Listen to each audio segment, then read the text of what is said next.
Hello students, આજે આપણે વ્યાકરણ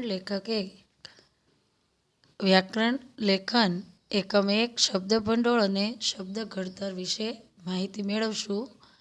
તો સૌથી પહેલાં શબ્દ ભંડોળ શું છે? ગુજરાતી ભાષા એ સંસ્કૃત ભાષામાંથી રૂપાંતરિત થયેલી ભાષા છે. ગુજરાતીમાં આજે વપરાશમાં હોય તેવા કેટલાક શબ્દો હજી પણ સંસ્કૃત ભાષાના જ શબ્દો છે, પણ કેટલાક શબ્દો સમયાંતરે થોડા ફેરફાર પામીને આજે વપરાશમાં છે. કેટલાક શબ્દો અન્ય કોઈ દેશ પ્રદેશ કે જે તે પ્રજાના સંપર્કને કારણે ગુજરાતી ભાષામાં સ્થાન પામ્યા છે. કેટલીક વખત સમાસ દ્વારા અને વિવિધ પ્રત્યયો દ્વારા પણ નવા શબ્દોનું ઉમેરણ થયા કરે છે. આપણે આવા શબ્દોને વિશે ટૂંકમાં જાણીએ. સૌથી પહેલાં છે, જો શું કહે છે આ પેરેગ્રાફમાં કે ગુજરાતી ભાષા અને સંસ્કૃત ભાષા વિશે કહેવામાં આવ્યું છે કે વપરાશમાં છે એવા શબ્દો સંસ્કૃત ભાષાના જ છે. એમ સમયાંતરે થોડો ફેરફાર થઈને એ બદલાયેલા છે. તો સૌથી પહેલાં જે છે એ તત્સમ શબ્દ. તત એટલે તે અને સમ એટલે સમાન. સમજાયું? તો તે સંસ્કૃત એટલે કે સમાન રહેલા શબ્દો એટલે તત્સમ શબ્દો. આપને એક બે વાક્યના પ્રશ્નમાં પૂછાય કે તત્સમ શબ્દ એટલે શું?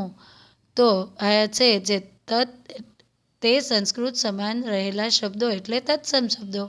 મૂળ સંસ્કૃતમાં જે સ્વરૂપે વપરાતા હતા તે જ સ્વરૂપે વપરાતા શબ્દ એટલે જ તત્સમ શબ્દ.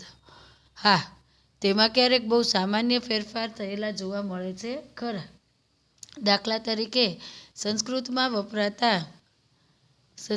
વપરાતા જગત, પરિષદ વગેરે ગુજરાતીમાં જગત પરિષદ સ્વરૂપે જ વપરાય છે. એટલે શું કહેવા માગે છે?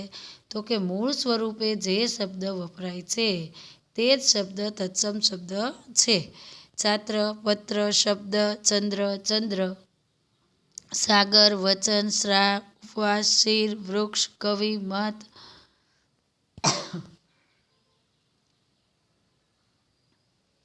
પિતા, પ્રકૃતિ, મતિ, દાન વગેરે શબ્દો જે છે એ મૂળ સ્વરૂપે શેમાં વપરાયા છે? તો કે સંસ્કૃત શબ્દ સ્વરૂપે જ વપરાય છે. આને કહીશું આપણે તત્સમ શબ્દ. હવે જે છે એ બીજો છે તદભવ શબ્દ. હવે ઉપર તત એટલે તે, બરાબર, ભવ એટલે બનેલા, સમ એટલે સમાન, તત્સમ એટલે કે સમાન, બરાબર, તે સમાન, બરાબર. અને તદભવમાં શું આવશે?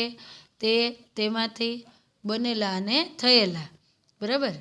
તો સંસ્કૃત ભાષામાંથી પ્રાકૃત અને અપભ્રંશ દ્વારા તો કે અપભ્રંશ ભાષા દ્વારા ક્રમશઃ ગુજરાતીમાં આવેલા થોડા શબ્દો જે છે એને તદભવ કહેવાય.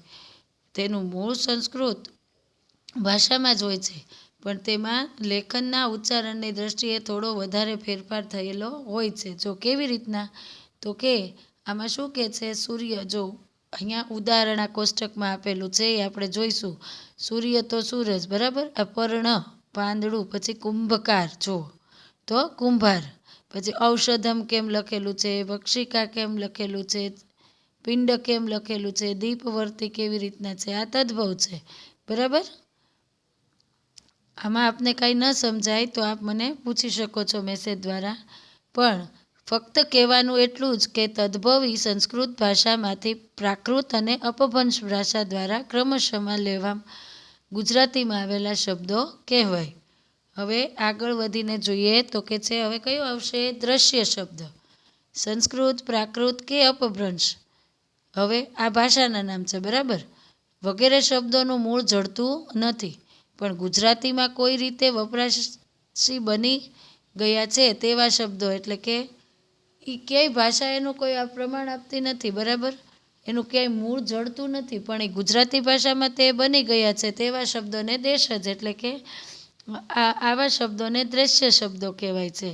દાખલા તરીકે આપણે જોઈશું તો કે પેટ, બકરો, જો અહીંયા ઉદાહરણ આપ્યું છે. આ આપણને આ ત્રણમાંથી એકેય ભાષામાં નહીં મળે આવા શબ્દો. કેવા? તો કે પેટ, બકરો, ઢેફું, ડાળી, ઢીંગલી, ડુંગર, ઠૂંઠું, રોડું, ઠોબરું, ધાણી, પોદળો વગેરે. ભારત ભૂમિ ઉપર હજારો વર્ષોમાં અનેક પ્રજાઓ આવી છે, અહીં સ્થિર થઈ છે, ભળી ગઈ છે. શક્ય છે કે આ દ્રશ્યો આર્યેતર શબ્દ હોઈ શકે. હવે શું કહે છે કે આ આપણને ખબર પડતી નથી. આવા શબ્દો તો આપણે ક્યારેક ક્યારેક આવા તો તળપદામાંય નથી આવતા એમ, એટલે ક્યારેક ક્યારેક સાંભળેલી હોય એટલે આપણને એવું લાગે છે કે આ પુરાતય હોય, આર્યેતર હોવી જોઈએ. પછીનું જે ચોથું છે તે પરપ્રાંતીય શબ્દો.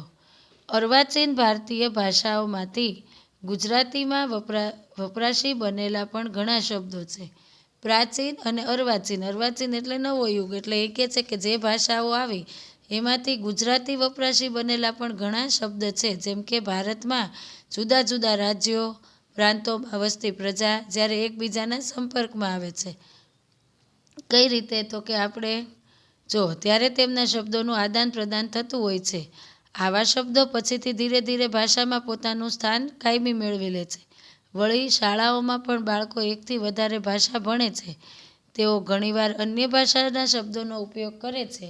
એ રીતે પણ ધીરે ધીરે આવા શબ્દો પ્રચાર પ્રસાર પામે છે. કઈ રીતે તો કે આ ભાષાઓ આવી આપણને ખબર છે, આ કાઠિયાવાડ જે છે ત્યાં અલગ ભાષા બોલાય, ચરોતર સાઈડ છે ત્યાં અલગ ભાષા બોલાય, રાજસ્થાનમાં અલગ ભાષા બોલાય. આપણે એકબીજા મળીને જ્યારે એ ભાષાનું આદાન પ્રદાન એટલે એકબીજા બોલચાલમાં વાપરીએ.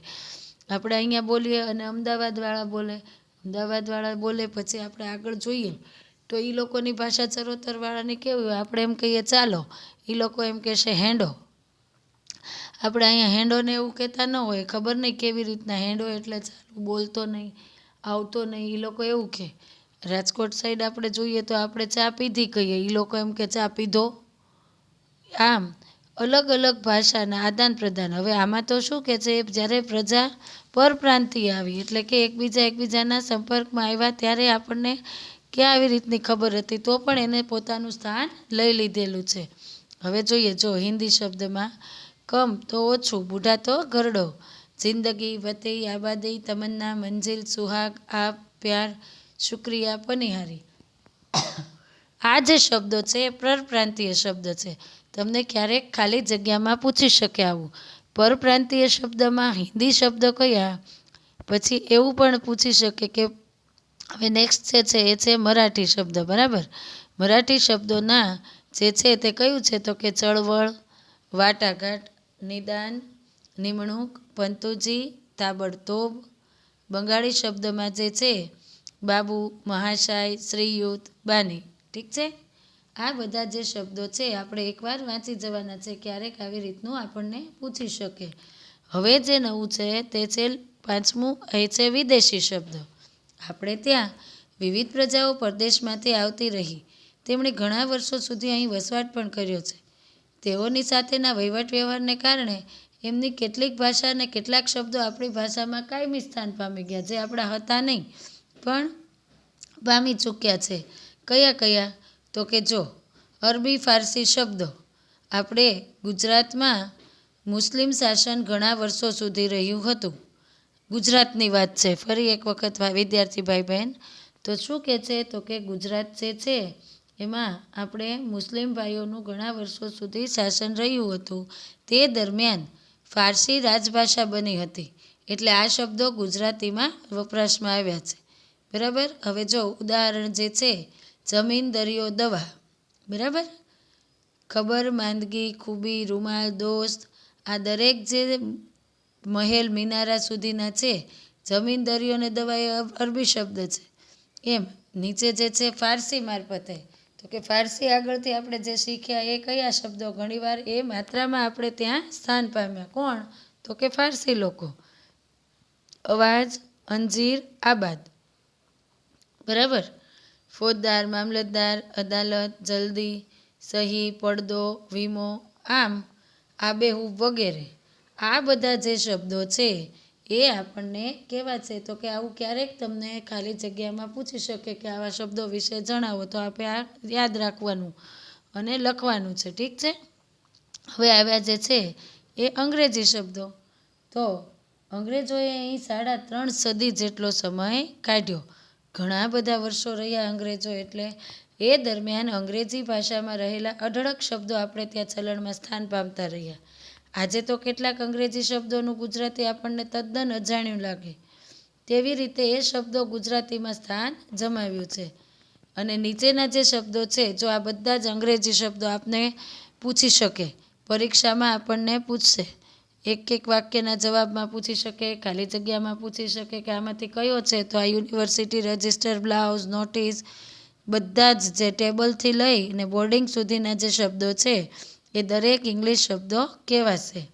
હવે જે આપણે અહીં સુધીનું વિદ્યાર્થી ભાઈ બહેન તમારે ફેરબુકમાં લખવાનું છે. ન સમજાય તો આપ મને મેસેજ કરીને પૂછી શકો છો.